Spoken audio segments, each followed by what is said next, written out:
Hello everybody.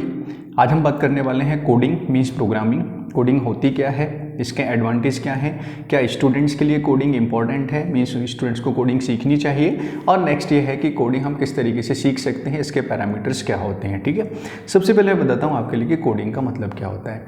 Coding को simple words में हम बोल सकते हैं प्रोग्रामिंग करना। दोनों लगभग सेम ही माने जाते हैं, कोडिंग और प्रोग्रामिंग एक माइनर डिफरेंसेस होते हैं। जनरली हम उसको सेम बोल सकते हैं कि coding means programming.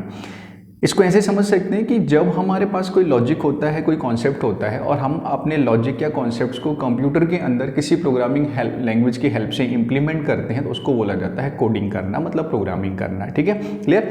Different type की प्रोग्रामिंग लैंग्वेजेस होती हैं, जैसे C++, जावा, पाइथन और बहुत सारी लैंग्वेज होती हैं। तो ये सभी कंप्यूटर की लैंग्वेज होती हैं जिसके द्वारा हम अपने लॉजिक या आइडियाज़ को कंप्यूटर के अंदर इंप्लीमेंट कर सकते हैं। ठीक है ना, और डिफरेंट टाइप की एप्लीकेशंस डेवलप कर सकते हैं। जैसे आपको कोई एप्लीकेशन डेवलप करना है, गेम्स डेवलप करना है, या आप कोई वेबसाइट बनाना चाहते हैं, मोबाइल एप्लीकेशन बनाना चाहते हैं, तो ये सारी एप्लीकेशंस डेवलप करने के लिए हमें किसी न किसी प्रोग्रामिंग लैंग्वेज में काम करना पड़ेगा, और उस लैंग्वेज के अंदर हम अपने लॉजिक या आइडियाज़ को इंप्लीमेंट करते हैं, जिसको बोला जाता है, सिंपल वर्ड्स में हम बोल सकते हैं, कोडिंग करना या प्रोग्रामिंग करना। ठीक है, अब क्वेश्चन ये होता है कि क्या स्टूडेंट्स के लिए कोडिंग इंपॉर्टेंट है। आप कॉलेज में जाते हैं, आप स्कूल से जाते हैं, 6th स्टैंडर्ड में है, 7th में है, या आप किसी भी क्लास में हैं, क्या आपके लिए कोडिंग इंपॉर्टेंट है? तो इसका आंसर रहेगा कि कोडिंग आज की डेट में बहुत इंपॉर्टेंट है। क्यों इंपॉर्टेंट है, उसके रीजन क्या है, कोडिंग सीखने के रीजन क्या हो सकते हैं? तो इसको हम ऐसे समझ सकते हैं कि किसी भी पर्सन के लिए कोडिंग सीखने के दो कारण हो सकते हैं, दो रीजन हो सकते हैं। एक होता है पर्सनल रीजन, दूसरा होता है आपका प्रोफेशनल रीजन।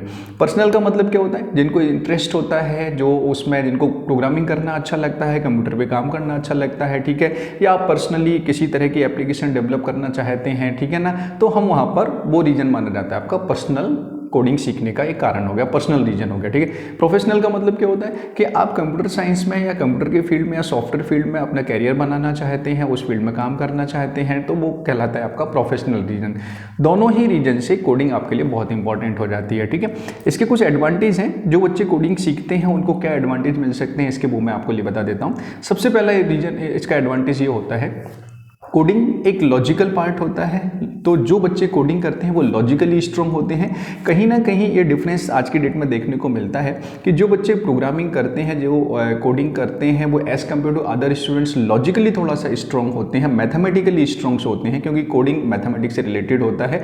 कंप्यूटर्स के अंदर मैथमेटिक्स हमेशा इंप्लीमेंट होता है, तो हम कोडिंग करने से लॉजिकली स्ट्रॉन्ग बन जाते हैं, मैथमेटिकली स्ट्रॉन्ग बन जाते हैं, कॉन्सेप्चुअली स्ट्रॉन्ग बन जाते हैं, क्योंकि कोडिंग में कॉन्सेप्ट इंप्लीमेंट होते हैं, कॉन्सेप्ट क्रिएट होते हैं। ठीक है, तो कॉन्सेप्चुअली आप वहाँ पर स्ट्रॉन्ग बन जाते हैं। आपका डिसीजन पावर बहुत अच्छा हो जाता है उसमें, क्योंकि कोडिंग में अलग अलग तरह के लॉजिक्स होते हैं, अलग अलग तरह की कंडीशंस होती हैं, ठीक है ना, जिनको हमें सॉल्व करना रहता है, जिनको हमें इंप्लीमेंट करना रहता है। तो लॉजिकली आप स्ट्रॉन्ग हो जाते हैं, डिसीजन पावर आपका बहुत अच्छा हो जाता है। ठीक है, प्लस आपकी प्रॉब्लम सॉल्विंग स्किल्स यहाँ पर बढ़ जाती हैं, क्योंकि कोडिंग में क्या होता है कि जब हम कोई सॉफ्टवेयर डेवलप करना चाहते हैं, कोई एप्लीकेशन डेवलप करना चाहते हैं, तो उसको एक प्रॉब्लम माना जाता है। किसी भी तरह का लॉजिक आपको इंप्लीमेंट करना है, तो वो आपके लिए एक टास्क होती है जिसको आपको कंप्लीट करना है।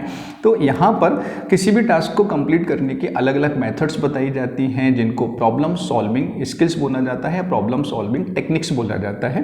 तो जब हम कोडिंग सीखते हैं तो आपको प्रॉब्लम सॉल्व करने के अलग अलग तरीके बताए जाते हैं, कोडिंग के अलग अलग कॉन्सेप्ट बताए जाते हैं। तो यहाँ पर आपकी प्रॉब्लम सॉल्विंग स्किल्स डेवलप हो जाती हैं, जिनको कहीं ना कहीं हम रियल लाइफ में या अपनी स्टडी में इंप्लीमेंट करते हैं, और आपको 101% आपके लिए बेनिफिशियल होता है, आपके लिए बेनिफिट करता है। ठीक है, तो ये तो हो गया एडवांटेज भैया कि आप कोडिंग करोगे तो आपको क्या क्या इसके एडवांटेज हो सकते हैं। ठीक है, कॉलेज जाते हैं या स्कूल जाते हैं या आप पर्सनल बिजनेस करते हैं, आपको पर्सनली या प्रोफेशनली किसी भी तरीके से आप चाहें तो आपको कोडिंग सीखना ही चाहिए। अगर आप हायर लेवल पर कोडिंग नहीं करना चाहते हैं, नहीं जानना चाहते हो, तो आप उसके बेसिक कॉन्सेप्ट सीख सकते हैं, वो भी आपके लिए काफ़ी ज़्यादा बेनिफिशियल रहेंगे। ठीक है, अब यहाँ पर ये होता है कोडिंग स्टार्टिंग कैसे करें हम उस चीज़ की, ठीक है ना, सीखना कैसे स्टार्ट करें। तो इसका सिंपल सा कॉन्सेप्ट होता है कोडिंग सीखने के लिए, आपको कंप्यूटर नहीं आता, आपको प्रोग्रामिंग नहीं आती, डजेंट मैटर, नहीं आती, तभी तो हमारे लिए वो चीज़ सीखना है। तो कोडिंग सीखने के लिए सबसे अच्छा तरीका है आप बेसिक प्रोग्रामिंग सीखिए। बेसिक प्रोग्रामिंग जैसे पाइथन लैंग्वेज की बात करता हूँ मैं, आप पाइथन एक बहुत ही ईजी लैंग्वेज है, बहुत सिंपल लैंग्वेज है।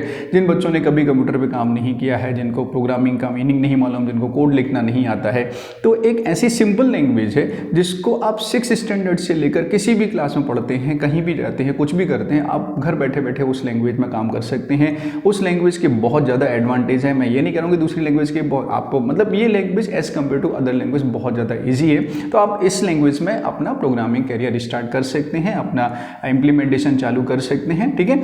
तो ये हो गया। प्लस आपको मैथमेटिकली थोड़ा सा आइडिया होना चाहिए, क्योंकि मैथमेटिक्स हर प्रोग्रामिंग लैंग्वेज में कहीं ना कहीं इंप्लीमेंट होता है, ठीक है। तो हमने डिस्कस किया कि प्रोग्रामिंग क्या होती है, प्रोग्रामिंग क्यों इंपॉर्टेंट है और प्रोग्रामिंग कैसे सीख सकते हैं। इसके अलावा भी अगर आपको कोई डाउट्स होता है या प्रोग्रामिंग से रिलेटेड आपके कुछ क्वेश्चंस हैं तो कमेंट्स बॉक्स में आप लिख सकते हैं। मैं डेफिनेटली आपको आंसर करूंगा, आपको रिप्लाई करूंगा। चलिए, टेक केयर, बाय बाय।